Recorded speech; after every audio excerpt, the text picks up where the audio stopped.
السلام عليكم ومرحبا بكم في القناه. اليوم ان شاء الله فيديو مختلف، غادي نعطيكم مجموعه من التدابير اللي غادي نحضروا فيها مجموعه من الاشياء اللي غتنفعنا ان شاء الله في فصل الشتاء، اللي غنحاربوا بها مجموعه من الامراض اللي كتكون في هذا الفصل هذا.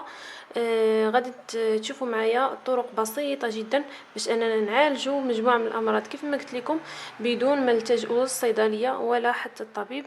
تابعوا معايا الفيديو حتى الاخير وفرجه ممتعه.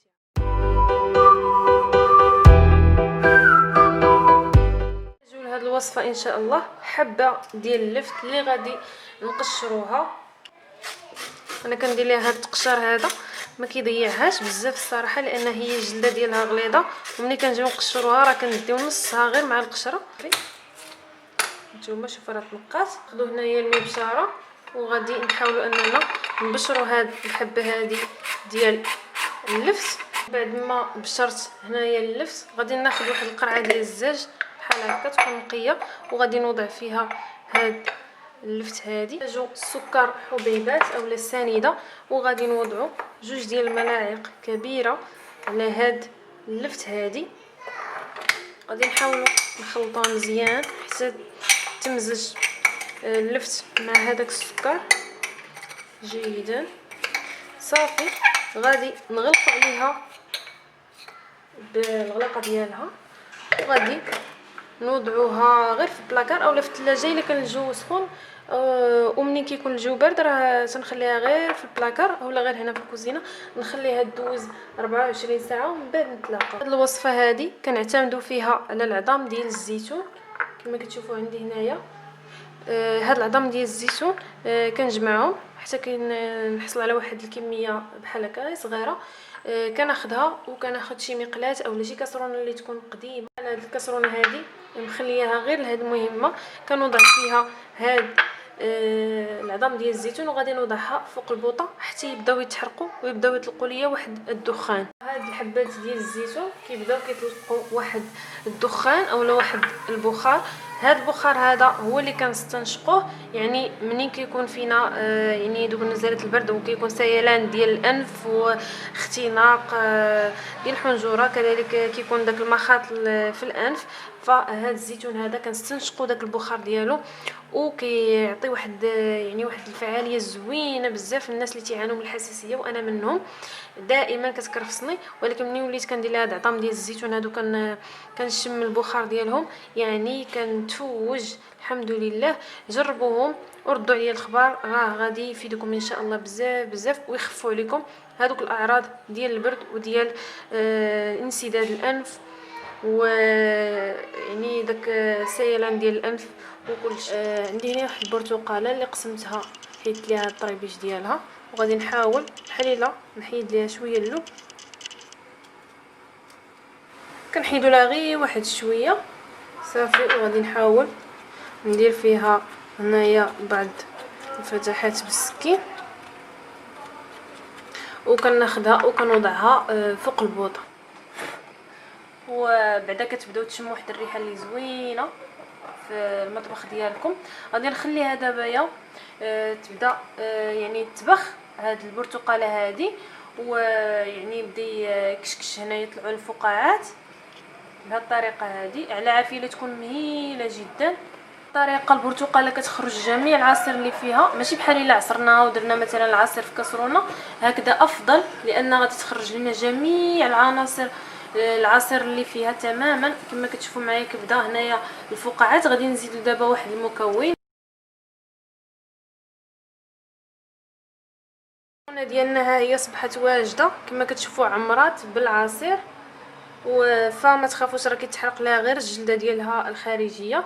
وكنكونوا حصلنا على واحد السيرو اللي زوين بزاف بزاف بالنسبه لنزلات البرد وكذلك حتى الصدر والكحه اللي كتكون ناشفه. فكتاخذوا هذا العصير هذا وكتناولوه، راه هو دقه بطله يعني.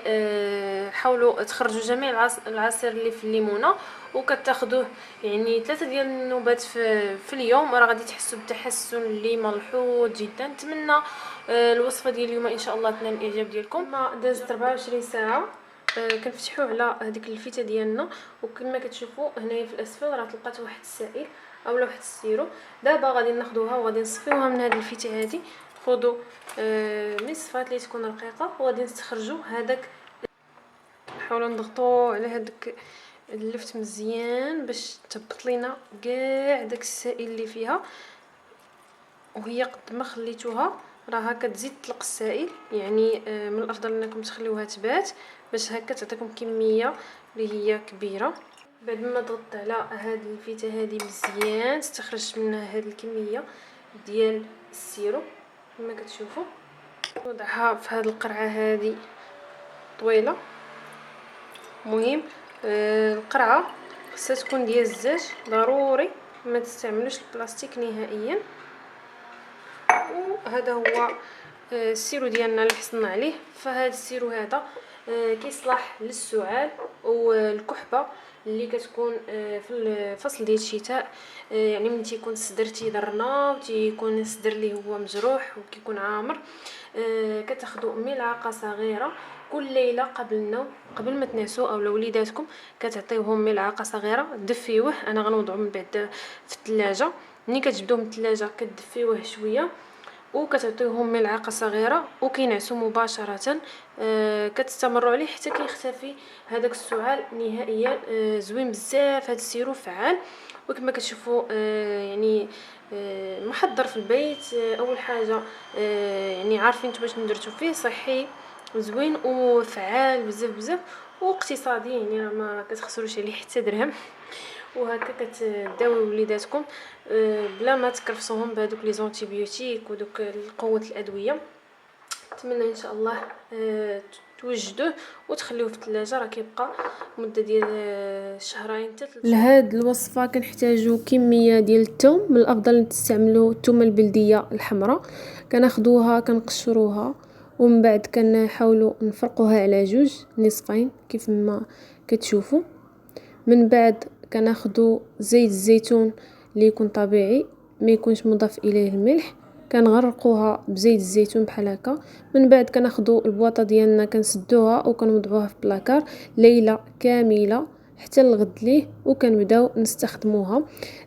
طريقه الاستخدام سهله. كتاخذوها كتدفيوها شويه وكتعطيو الاطفال ديالكم ملعقه صغيره يشربوها. من بعد كتاخذوها وكدهنوا ليهم البطن ديالهم، الصدر ديالهم وكذلك الظهر ديالهم كل ليله قبل ما ينعسوا.